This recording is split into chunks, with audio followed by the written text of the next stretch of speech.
नमस्कार मंडळी. नागपंचमीच्या आदल्या दिवशी कोल्हापुरात केले जाणारे धपाटे खूप छान अप्रतिम होतात. 1 वाटी ज्वारीचे पीठ, 1 वाटी तांदळाचे पीठ, 1 वाटी गव्हाचे पीठ, 1 वाटी बेसन पीठ, आलं लसूण मिरची याची 1 चमचा पेस्ट, 1 चमचा मीठ, अर्धा चमचा हळद, 1 चमचा जिरा पावडर, 1 चमचा धना पावडर, 1 चमचा तीळ, 1 चमचा ओवा मी हातावर चुरून घातलेला आहे, 1 चमचा कोल्हापुरी चटणी घातलेली आहे. तुम्ही या ठिकाणी तुमचा घरचा मसाला कोणताही घालू शकता.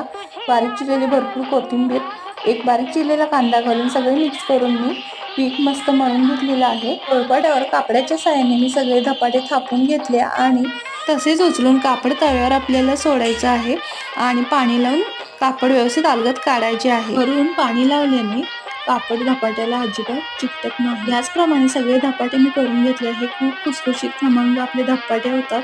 तुम्हीही या पद्धतीने नक्की ट्राय करा. तुम्हालाही खूप आवडतील आणि महालक्ष्मी